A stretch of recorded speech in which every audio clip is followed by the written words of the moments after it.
Yung pulang balat na yun, parehong-pareho yun eh. Doon sa namaril sa airport. At nalaman ko sa mga polis na ninong ni Benz ang umaril sa kanya kagabi. Sa palagay mo ba na siya rin yung nagtangkang pumatay sa inyo sa airport?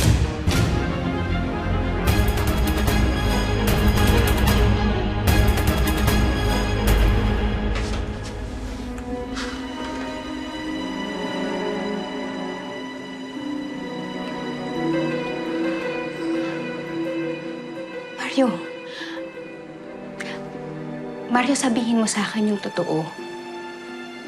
Posible ba na magawa ng ninong ni Renz yun sa kanya? Sigurado ka ba sa nakita mo?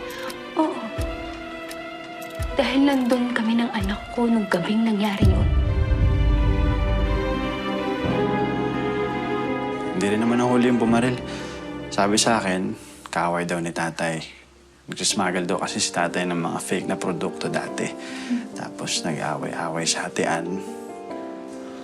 Tapos natakas sana kami, nahabol siya. Kaya lang, hindi rin naman napatunayan. Dinideny din naman ni tatay. Dininay mo daw na kriminal ka. Pero ano ba talaga ang totoo? Yung smuggling, may kinalaman ba yun doon sa barilan na nangyari sa airport? Involved ka pa rin ba doon, ha, Mario? Kayo ni Dante? Eh si Renz, kasali ba siya sa grupo ninyo? Nagkaonsihan. Kaya ngayon, si Dante, ginagantihan kayo. Tama ba? Hindi ako kriminal. Eh, ano ang totoo? Mario, utang na loob, sabihin mo. Rose, umuwi ka na, labas ka dito. Hindi. Hindi ako aalis dito. Dahil ilang beses nang napahamak ang anak ko nang dahil sa inyo. Sisiguraduhin ko ang kaligtasan niya mula kay Renz at sa inyong lahat.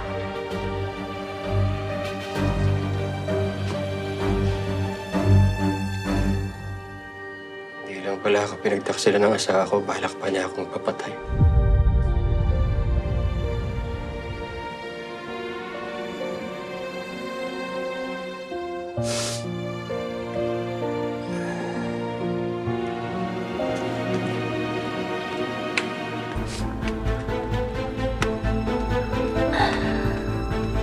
Dami ng mga nakakalat na pulis dyan, tsaka mga tanod.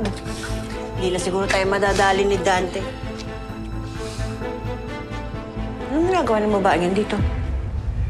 Hindi ba dahil kay Rose, hindi ko malalaman yung buong katotohanan? Marjorie, wala akong pakialam sa kung ano ang nakaraan ninyo. Dahil hindi naman yun ang pinunta ko dito.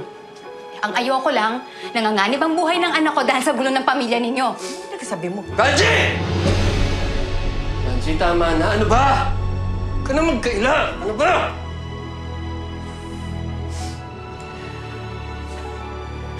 Mario!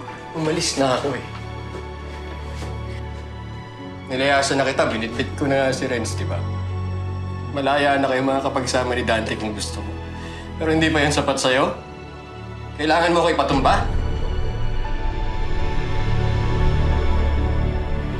Dante! Dante! Dante, tulungan mo ako!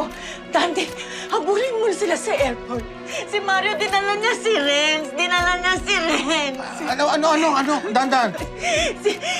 Huwag mo hayaan, ilayo niya sa akin yung anak ko. Parang awa mo na. Utang na loob, Dante, tulungan mo ako.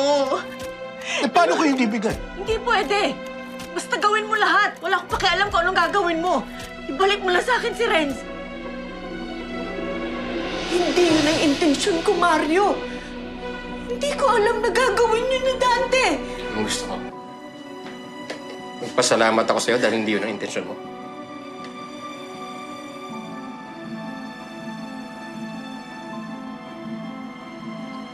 Mario! Inaamin ko!